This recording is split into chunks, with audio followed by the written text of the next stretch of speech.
Miss Mary, good, so we have the connection right? So she's saying to me that you're following in her footsteps in many ways because you are helping others. Yes. And you've been particularly of great help to her daughter.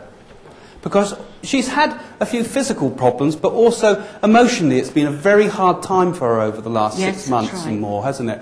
And you've been there for her. Yeah. And she was there for her in the past, but she's so pleased that you've been able to help her so much. You know, because you've lost a lot of people yourself through your life. There's many on the spirit side that are there saying she's doing such a good job for others and helping so much. And I feel that although you sometimes think, well, I do these things and help other people and I don't expect any reward or anything from it, it is recognised, you know. It is spotted. Did you lose an animal recently? A year or so ago. Was this something, a P name to it, like Peppy or something like that? No, I've got a cat called Pee-Pee. Pee-Pee? It's still alive.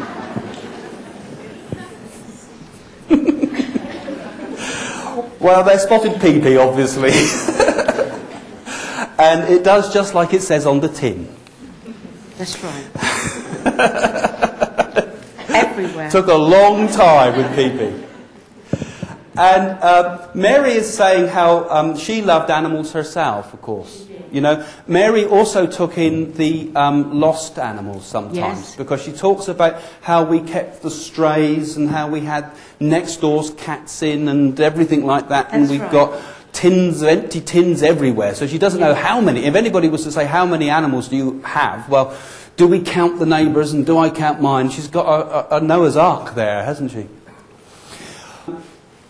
So Mary just wants to, really just to come to give her love to you, to say how pleased she is that you're here. She's talking about there was also a young person that went over to Spirit, she talks to me here. Yes. Is this a young boy, is it? I find it a little bit hard to distinguish, because she's talking about him, I think it is, rather than showing him. My son. But he was 35. But she's showing him as a young lad, because perhaps you still think of him as a young lad, can I say? She used to say that she couldn't believe he was 30-odd. Because she shows him, you know, like in the old-fashioned grey socks that they used to wear. She shows him like that, and she says you still have a photograph of him just like that you still keep by the side. Yeah. And when you speak to him, you speak sometimes to that photograph or have that image in your mind of him. Because they are some of the happiest days you had, aren't they? Yes, that's right, Ray. And he was very musically inclined, wasn't he? Yes. Because he's jokes, he's got quite a sense of humour, although I've initially he's shown himself as a young person, but he shows that because of the photograph that you've got there. Yes. But he's the sort of person that say, Doctor, can I play the violin after this operation? You know, it's funny I couldn't play it before, you know? Yeah, those sort of corny jokes, you know? Very silly. He's talking about some funny trick that he did with you or something, because he liked to be a bit of an April Fool joker, didn't he? Oh, yes. And I don't know if there's something to do with food or something, like a pie or a cake or something. He put something in it when you were making up the cake, and it was discovered afterwards or something. Cat food. But cat food.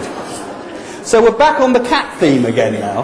And so cat food in the funny. Cat food in the cake, yeah. God, they find them for us, don't they?